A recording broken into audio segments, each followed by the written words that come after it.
Pathetic earthlings.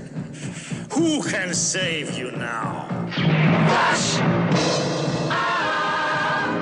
Savior of the universe! Strange object imaged in the Imperial Vortex. Flash! So not that long ago, Marvel was announcing a new Spider-Man title. They were doing a countdown with a webbing background just like this for the Raimi movies. And it had the webbing, it said 4. So the first day, people were like, oh, it's going to be Spider-Man 4 made into a comic. And then he did 3, 2, 1. And instead of giving us the Spider-Man 4 script, which was written, by the way, that script absolutely does exist. It's not fake. That's a real thing. Instead of giving us that, which everybody wanted, they decided, hey, guess what, everybody? Your dreams are coming true. You know that small-time kid that's the son of J.J. Abrams? That little go-getter who started from the bottom and worked his way to the top? Well, we're giving him a comic book. Co-written, of course, by his father, but yeah, right. His dad's on there by name. So his dad pretty much went to Marvel. Hey, Marvel, what's it going to take to get my son a Spider-Man comic? Here's some money. And they said, okay, well, here you go. Here's a Spider-Man comic with a good artist. I forget her name, actually. It's Amy something. She's actually a really good Spider-Man artist. She did the art for Spider-Man, the crossover with Miles and Peter. She's very good. Anyway, turns out they could have actually probably made that book happen. So, coming out of comicbook.com, Sam Raimi thinks about his unmade Spider-Man 4 all the time. This is pretty interesting. This happened a while ago, and people did want this movie to get made. It originally was going to get made. Like I said, the script exists. I don't know what draft it was, it made it to, but it exists. And apparently, given that he really wanted this movie to happen after time, I think Marvel, should have went up to him and said, hey, how do they sit over there and not have the idea, like, why don't we approach him and see if possibly he might want to make this comic? Like, we can't make the movie, but hey, we can make the comic happen. And given that he's wanting this to happen so bad, I bet you he would have been open to it. So let's take a look at what they have to say here. Filmmaker Sam Raimi is revered for providing horror fans with multiple cult classics, including the Evil Dead franchise. But he's probably best known for helping kickstart the current wave of Marvel obsession with his classic Spider-Man trilogy, which is true.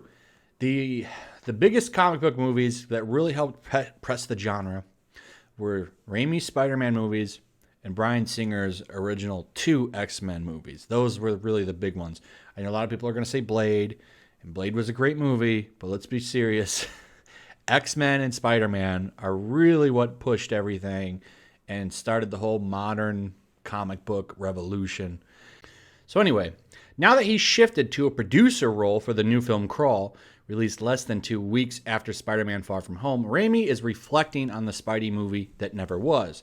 While speaking with Yahoo about his role in helping bring Crawl to life, Raimi spoke on his regrets for not getting to make that movie, admitting that the missed opportunity haunts him to this day.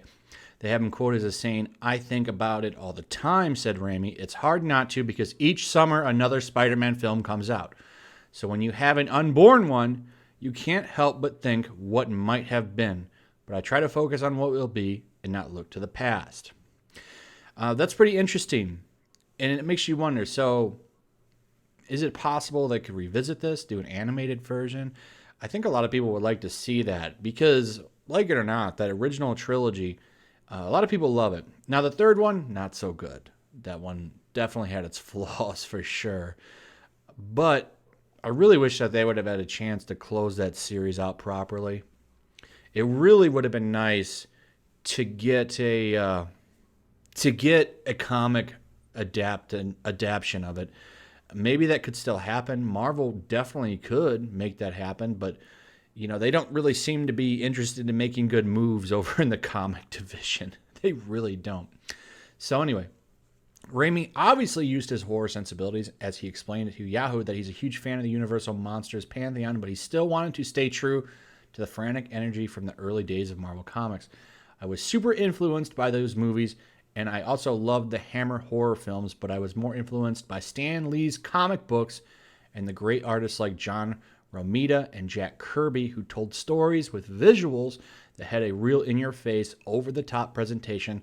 I was trying to bring that kind of imagery to life in those Spider-Man films, Raimi explained. And that's true.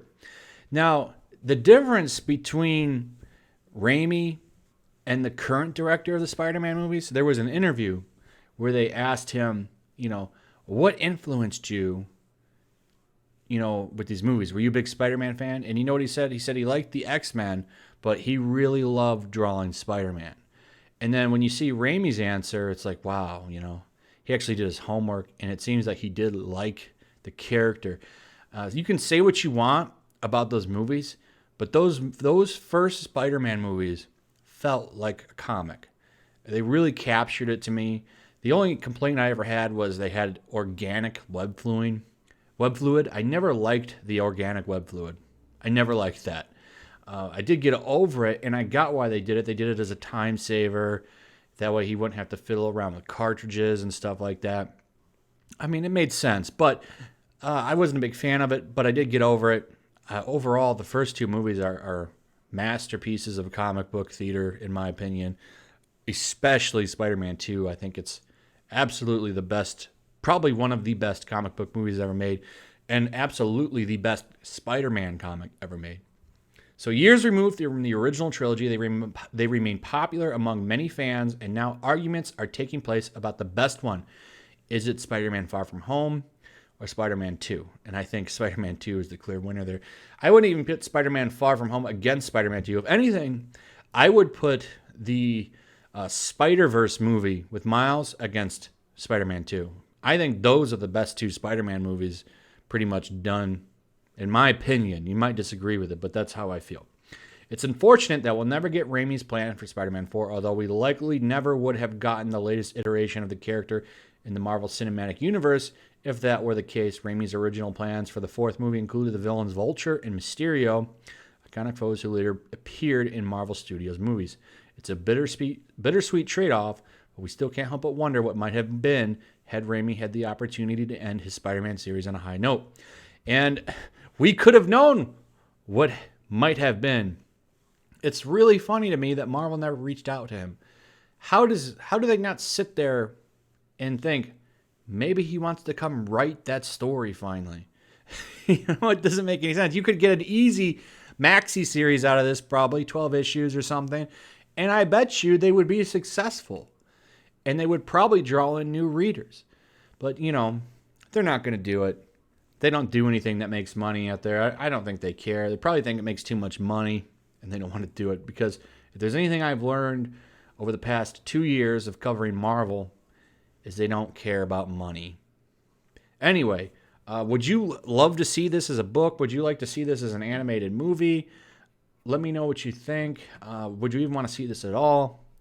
Do you agree with me on the best Spider-Man movie? Give me your thoughts. And throw a like up. Make sure you're subscribed. And if you're new, go ahead and subscribe. Check out the links in the description, particularly my Twitch. And I'll see you guys on the next one. Peace.